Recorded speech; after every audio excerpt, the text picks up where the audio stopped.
Poligami itu sunnah Rasul. Yang menentang poligami menentang sunnah Rasul. Bener gitu? Poligami itu ada di Al-Quran, itu adalah fakta. Rasulullah juga menjalankan pernikahan poligami, itu juga fakta. Tapi mari kita lihat fakta-fakta ini lebih dalam biar kita paham konteks di balik fakta tersebut. Pertama, kita lihat ayatnya. Ayat ini adalah sambungan ayat sebelumnya yang lagi bicara sikap adil dalam menjaga hak anak yatim. Nah, di ayat 3-nya, jadi seorang itu boleh menikahi 2, 3, 4 janda untuk melindungi anak yatim yang ditinggalkan ayahnya.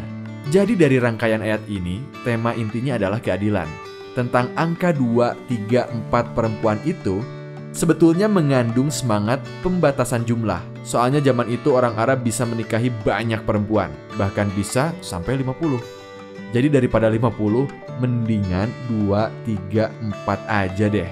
Itu juga kalau bisa adil. Kalau nggak yakin bisa adil, ya udah, 1 aja cukup. Dan seperti kita tahu, adil itu nggak gampang loh. Jadi mafhum dari ayat ini sebetulnya ya udah 1 aja. Tapi kan Nabi poligami. Nah, kita lihat lagi konteks di balik fakta sejarah itu. Tahu nggak, Nabi menjalani pernikahan monogami dengan Khadijah selama 25 tahun hingga Khadijah wafat.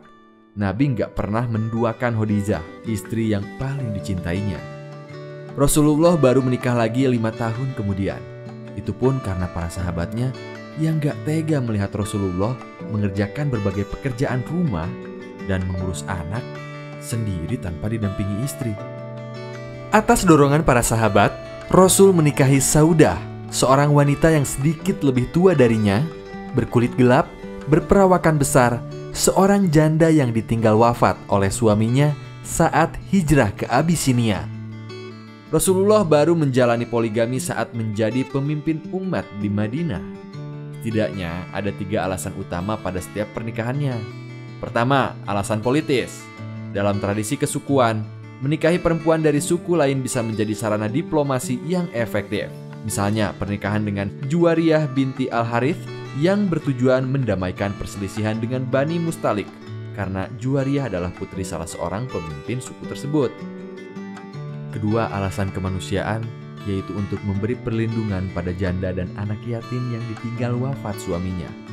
Seperti pernikahan Rasul dengan Zainab binti Huzaimah. Alasan kemanusiaan juga adalah untuk memperlihatkan persamaan derajat manusia dan mengangkat status budak menjadi merdeka. Misalnya pernikahannya dengan Zainab binti Jahsy, seorang istri mantan budak yang dicerai yang saat itu dianggap sebagai sampah masyarakat. Alasan ketiga untuk kepentingan pemeliharaan ilmu. Seperti pernikahannya dengan Aisyah dan Ummu Salamah. Aisyah berhasil meriwayatkan 2210 hadis.